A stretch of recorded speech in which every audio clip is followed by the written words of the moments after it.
Be'ez Hashem Yisbarach. We hope, with the help of Hashem, to begin a series of shiurim titled The Gimel Ahavis, the three loves, love. The Baal Shem Tov spoke that he came to this world to introduce and to be mashpia, to bring to the world the importance of working on the Gimel Ahavis, the three loves. What are the Gimel Ahavis? Ahavas Hashem, Ahavas HaTorah, and Ahavas Yisrael. Those are the Gimel Ahavis. We find the word Ahava by these three things, by the Rabbi Shleilam, V'ahavta Hashem Aleikecha, Kriya Shema. V'ahavta, you have to love the Rabbi Shleilam, V'ahavta Hashem Aleikecha. By Torah, we find in Tehillim, Ma ahavti Seirasecha, love of Torah, and love of your fellow man. Another Yid, V'ahavta l'reyecha kamaycha. Those are the Gimel Ahavis, the three loves, the basic tenet of Yiddishkeit, of Yadus. So, Mitzvah Hashem, we will speak in parts about each one of these Ahavis, these loves, what it is, and how to attain it. It's interesting that the pasuk V'ahavta Hashem Aleikecha, the love of Hashem, actually stresses and points out three things. V'ahavta Hashem Aleikecha b'chal levavcha, u'v'chal nafshecha, u'v'chal me'odecha, with all your heart, with all your soul, with all your money. Mitzvah Hashem will show in coming shiurim how the three ahavis are merumis. They are hidden in the b'chal levavcha, u'b'chal nafshecha, u'b'chal me'odecha, and how all three are directly connected to V'ahavta Hashem Aleikecha, the love of the Rabbi Shleilam. This is Yadus. This is what the Torah wants. This is what is expected. The ideal of Torah and Yiddishkeit. To love Hashem, to love His Torah, and to love Klal Yisrael. This week we'll begin with the love of Hashem. Everyone needs love.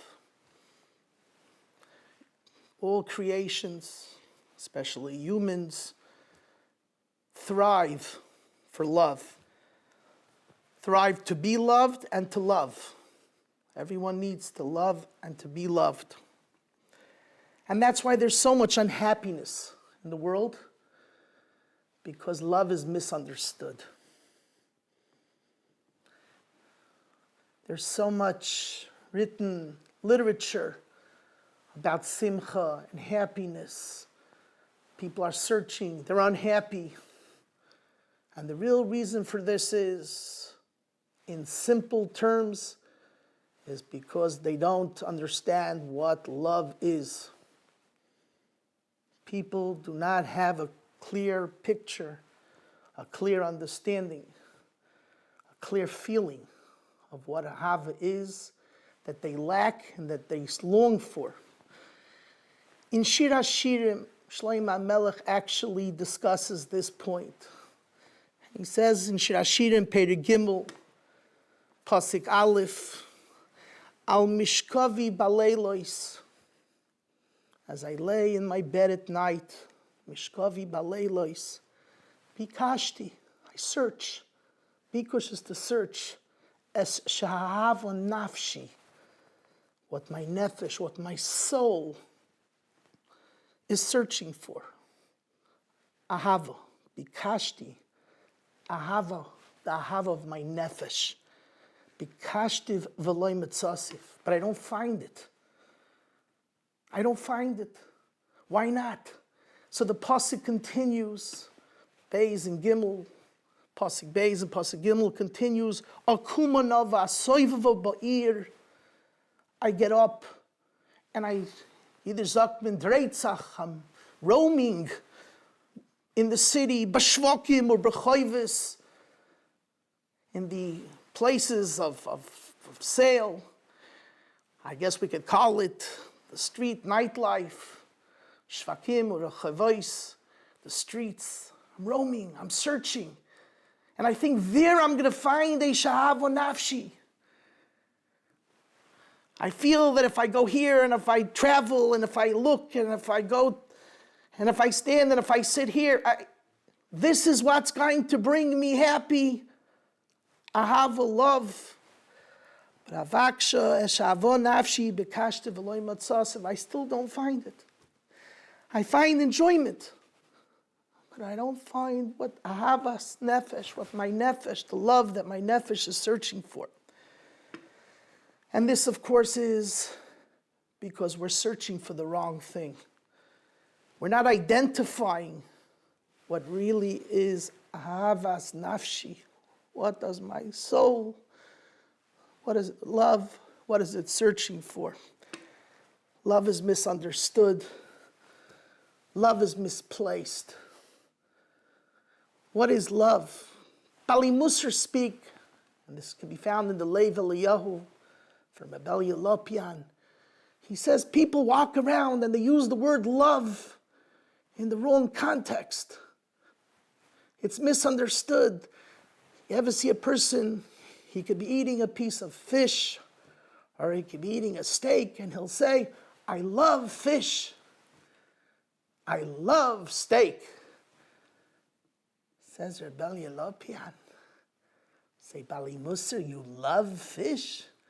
If you loved fish, you wouldn't chop it up and grind it. That's not called loving fish. You love yourself and you enjoy fish. The word love, it's thrown around in the wrong context. And therefore, we don't understand what it means, love. What is truly ahava? Now, what is ahava? And how do we achieve ahava? And like we spoke, it has to be directed ahavas Hashem, ahavas Torah, and maybe most important, ahavas Yisrael. How do we achieve that? It's difficult. Many of the Rishonim contemplated this question. How does one get to ahava? How does one love Hashem? Either you love or you don't love. Love is an emotion, it's a feeling. So how does one love?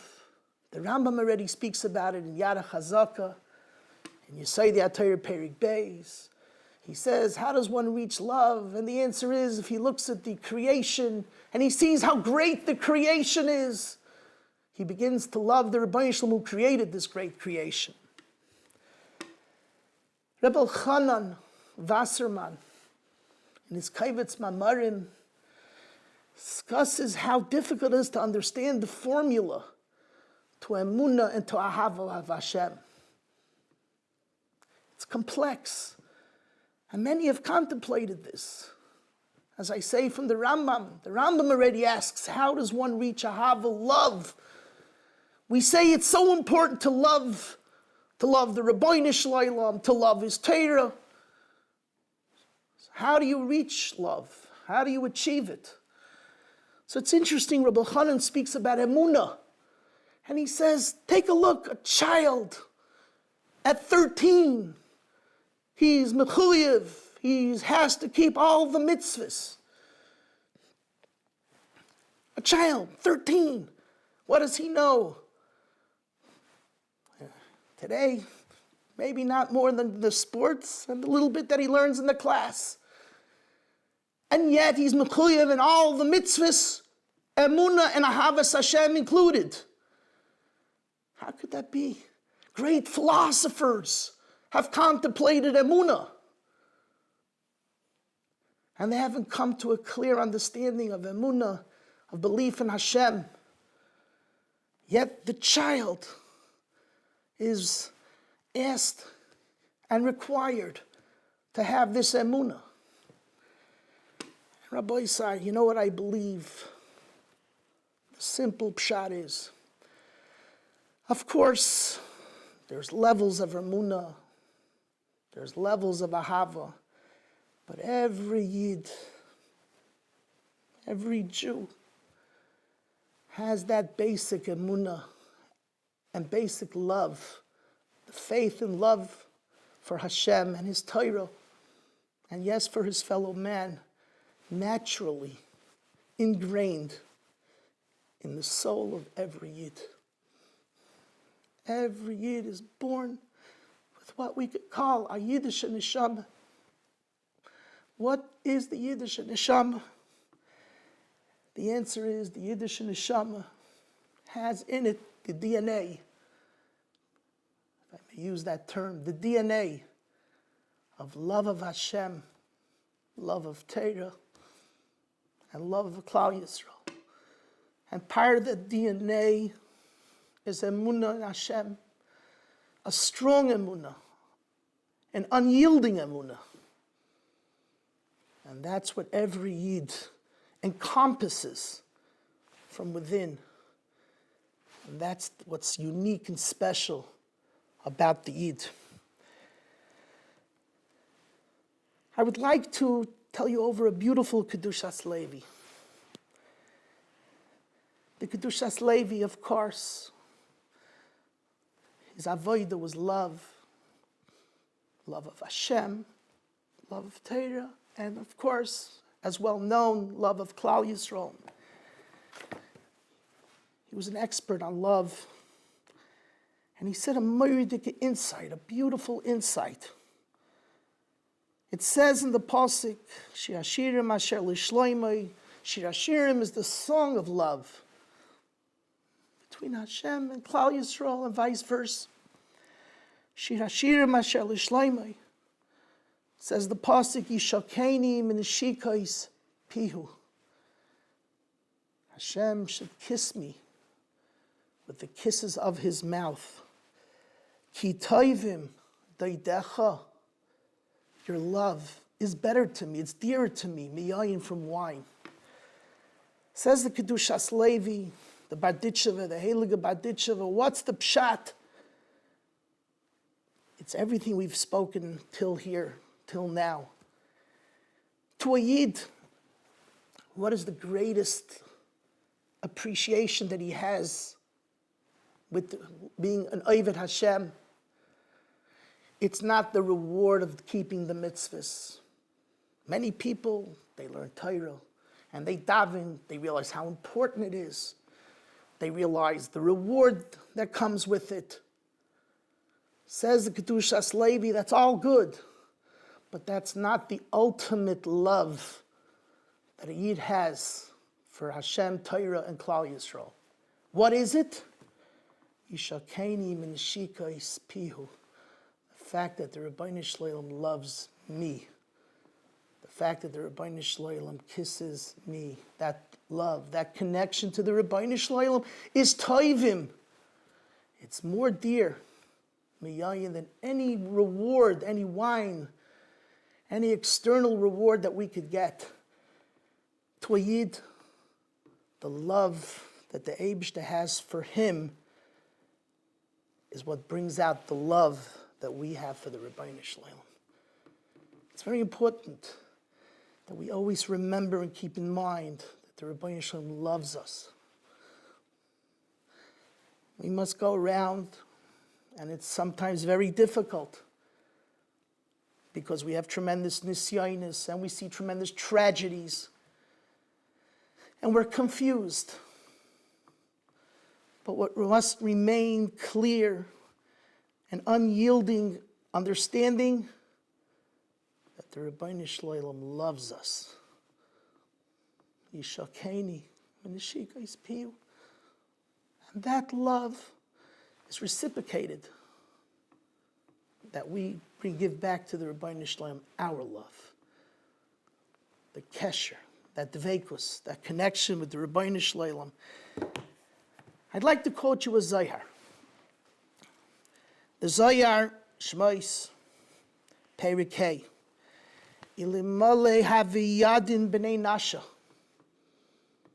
If people would only know, Ilimale Haviyadin B'nei Nasha, Rachimusa derachim kuchabaricha liYisrael. How much love does the Eibishter have for Klal Yisrael? Havushagen kikfrayo limirdev habasrei. They would roar like a lion in pursuit. You ever see when a lion is in pursuit? He roars. So we would roar in pursuit, abasrei, to run after the Rabbi Shalom. Every Yid. Maybe at times he might not openly feel it, that love from the Rabbi Shalom. But in his heart is the amunah and the hergish, the feeling, the Rabbi Shalom loves me in every situation. And this is a Yerusha. This is something that is given to us from our parents, ingrained in us from when we're born, that the Rabbi Shalom loves me, and in return, I love the Rabbi Shalom. Hashem loves me, and in return, I love Hashem. The Rabbi Shalom sends us reminders, even in the darkest of times, and even in moments where we feel lost. The Rabbi Shalom sends us, if for lack of a better analogy, a text message. Today everything is electronic. One day the Maggid Shir won't even be sitting here. Electronically, they'll have the Shir and the listeners will all be electronic. The Rabbi Shalom sends us little text messages of love. Of love. I'm thinking about you. Throughout the day, we got to be able to read those messages and pick up. Today we don't pick up our phone calls and we don't pick up our messages. But when the Eibusha sends us these texts, we should pick it up. The Pasuk says,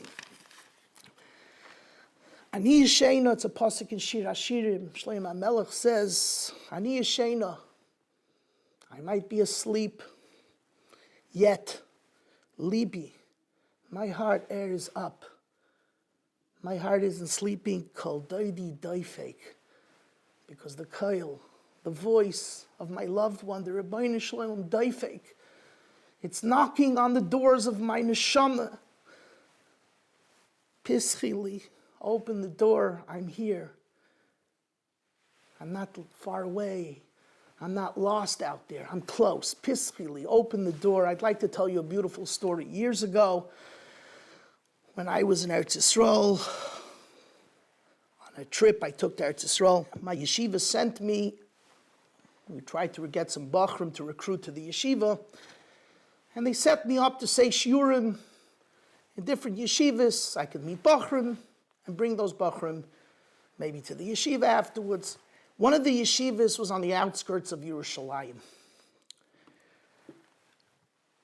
I went with taxis. I was set up, with the taxi and to go to the yeshiva. I didn't know exactly the directions, but I had on a piece of paper, this is before the GPS days, I had on a piece of paper, more or less the directions. I get into the cab from Beit Vagan, going to this yeshiva in the remote area in the outskirts of Yerushalayim. Throughout the trip, I felt uncomfortable. There was a lot of terrorist attacks at that kufa, at that time. And I didn't know who the driver was. I couldn't place him. Didn't know. And the way he was dressed, I wasn't sure. I felt very uncomfortable. And I tried to look, maybe a Magen David. I tried to find something. No trace. that he was a Yid. There was no trace. I couldn't. As we were traveling outside this remote area in Yerushalayim, we got lost. And he turns to me, do you know how to go? And he was getting nervous. And the more nervous he got, the more nervous I got. He radioed in how to go. And I started to say Tillim in the back of the seat. In the back of the taxi, I started to say Tillim. He turns to me, and he was nervous and frustrated.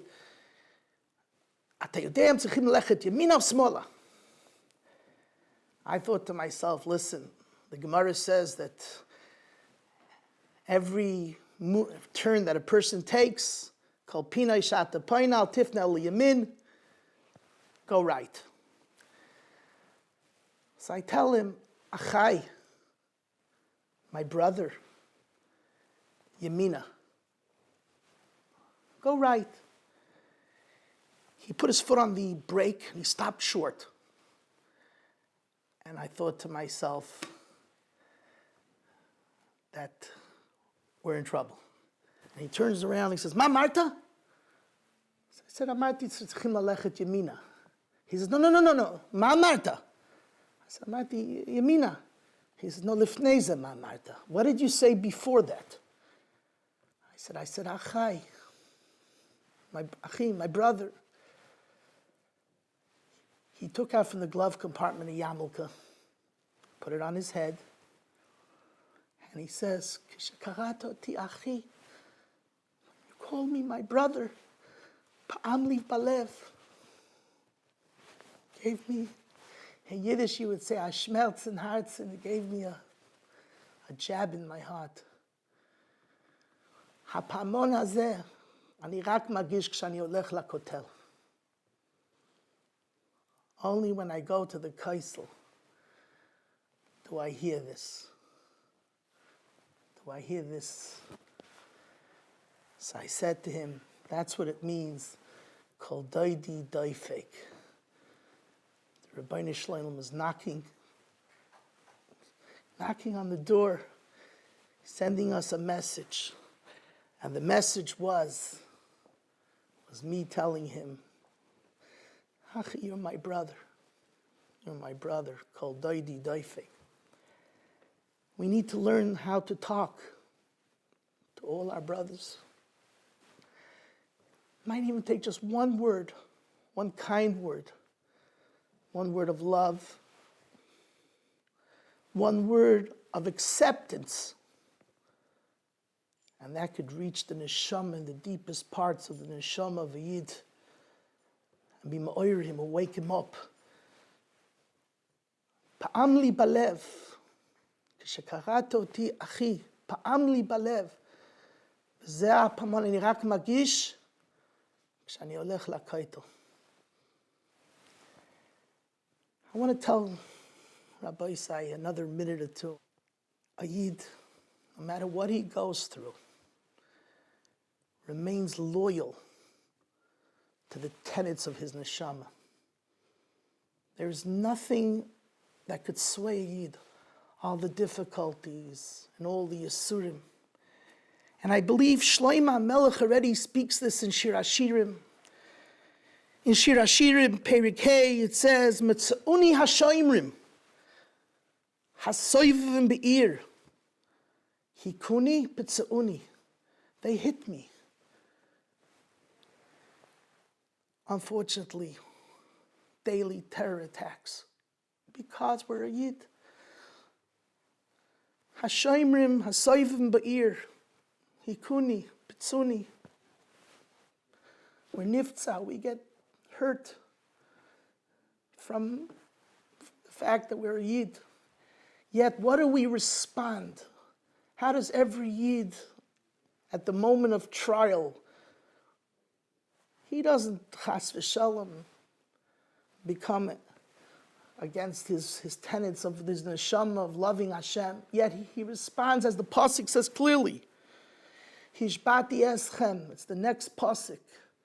Hishbati eschem benois Yerushalayim im timtzu doidi matagidu loy. Shechayla sahava oni. The more you hit me, it doesn't work. I still remain loyal. The love is still there. Ki chayla sahava oni. When a person's a chayla, it's not something that he chooses. It's not something you choose. It's inherent. It's something that it is. And it's not something that you could take away. I would like to share with the Olam a beautiful, beautiful, beautiful letter. It was a sefer that I bought in Eretz Yisrael years ago. The Haggard was so classic, so inspirational. The Haggard writes, it's a sefer Yal Shluch, and it says that in one of the churves of the ghetto of Warsaw, one of the Warsaw places in the Warsaw ghetto, between stones and bones, imagine what it looked like, in a bottle of benzene, they found a note. You know the note? Yiddishkeit. This is it. He writes that he's going to die soon, and he's going to follow all the thousands that were before him. It's a long letter. I won't read the whole thing, obviously, because I should read the whole thing. Okay. I listen. I truthfully talk about the Eibush. I would talk from morning to night if I was able. We owe the Rabbi Shalom a lot more than just talking about his greatness from day to night, all the chsadim, all the greatness. So if you allot me more time, I will read you the letter. Be'achas ma'chuva shall get to Varsha. In one of the churvas, the destruction of ghetto Varsha, between bones of human remains, there was a bottle, a small bottle. And in the bottle was a note. You ever see the way they send these bottles on the ocean with a note inside? It was written by a Yid in the Varsha, in the ghetto. And the words are so unique, and it's pure Yadus. It's the neshama. You read the neshama of a Yid in every word. Ein amavis yachid l'chakai sayid. The death is coming. Can't wait anymore. And I must finish my writing. What am I going to write? So he says as follows. Ani meis tech shalva. I die peacefully. Muka hit. Achloi miyush. But not with yush. Halachti acharov. I went after the Rabbi Shalom. Kam kir chaktim imai. Even though it seems that he pushed me away. It seems like the Rabbi Shalom was pushing away, yet I still went after him. Kiyamti es mitzvaysav. I kept his mitzvahs. Gam ki yisrani al kach, even though I was tortured for it. Ahavtiv, I loved Hashem. Hayisiv v'nisharti me'uvav bay. I remained loved to the Eibishter, remained. Gam ki tikani ad ofar, even though I was oppressed and broken to the ground. Samani l'lagla keles, I was embarrassed, yet I remained faithful. And he brings a story that he heard from his Rebbe. His Rebbe told him a story about a family that survived the Spanish Inquisition. They were able miraculously to escape. And they went in a small boat and they started traveling to safe shores. In the middle of the trip, a big storm came, broke the boat, and his wife and his children drowned. And he made it safely ashore. Broken, shattered. He looks up to the Rabbi Shalom and he says, the irony. You saved me from the Spanish Inquisition, only that my family should get lost at sea. How should I respond? Rabbi Hashem, I want to say, I love you anyway. Because there's nothing you could do that will push me away. My love is strong. No matter what, I love you. I love you, Rabbi Hashem. And the Chassid